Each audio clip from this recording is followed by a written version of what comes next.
அன்பிற்கினிய மாதா தொலைக்காட்சி நேயர்களே, அன்றாட உணவு நிகழ்வின் இன்றைய நற்செய்தி பகுதியில் இயேசு மிகவும் ஆறுதலான ஒரு அழைப்பை நமக்கு தருகிறார். என்ன அழைப்பு அது? பெரும் சுமை சுமந்து சோர்ந்திருப்போரே, எல்லோரும் என்னிடம் வாருங்கள், நான் உங்களுக்கு இளைப்பாறுதல் தருவேன் என்பதுதான் அந்த ஆழமான உண்மை. இந்த வார்த்தைகள் இன்று எத்தனை பேரின் வாழ்விலே தேவையானதொன்றாக இருக்கிறது என்பதை நாம் அறிவோம். ஏனெனில் பலர் வெளியில் சிரித்தாலும் உள்ளத்தில் சுமைகளோடு நடமாடிக்கொண்டிருக்கிறார்கள் என்பதுதான் திண்ணமான உண்மை. சிலருக்கு குடும்ப பிரச்சனைகள் சுமையாக இருக்கிறது. சிலருக்கு நோய், தனிமை, பயம், தோல்வி, எதிர்காலத்தை நோக்கிய கவலை இவை மனதை அழுத்துகின்றன. சில நேரங்களில் வாழ்க்கையே மிகவும் பாரமாகவும் தோன்றுகிறது. அந்த நேரத்தில் இயேசு நம்மை தள்ளிவிடாமல் மாறாக நமக்கு ஒரு அழைப்பை விடுக்கிறார். என்ன அழைப்பு அது? என்னிடம் வாருங்கள், நான் உங்களுக்கு தேவையானதை தருவேன்.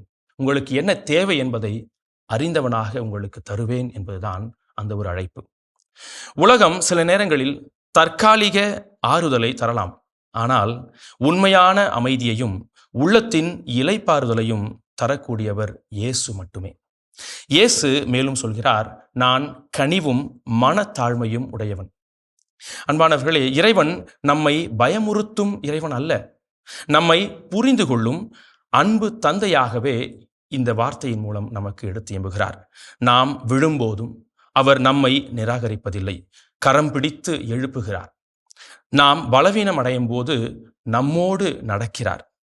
என் நுகம் அழுத்தாது, என் சுமை எளிதாக உள்ளது என்று இயேசு கூறும் பொழுது இதையே நாம் உணர்கிறோம்.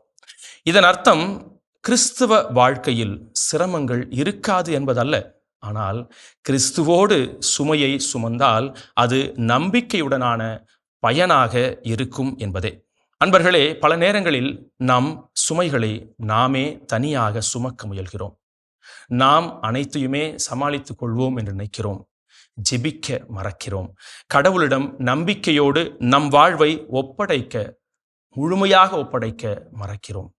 ஆனால் இன்று இயேசு நம்மை அழைப்பது, உன் காயங்களோடும் உன் சுமைகளோடும் உன் கவலையோடும் உன் சோர்வோடும் என்னிடம் வா, நான் உனக்கு இளைப்பாறுதல் தருவேன் என்பதுதான்.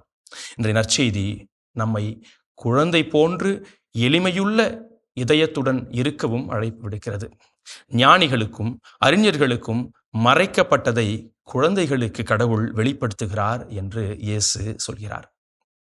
அதாவது தாழ்மையான இதயம்தான் கடவுளின் அருளை உண்மையாக நமக்கு பெற்றுத்தரும். அதை நாம் அனுபவிக்க முடியும். இன்றைய நாளை இறையேசுவுடன் முன்னெடுப்போம். இல்லந்தோறும் இறையரசின் சாட்சியாக வாழ்வோம். இயேசுவுக்கே புகழ், இயேசுவுக்கே நன்றி, மரியே வாழ்க.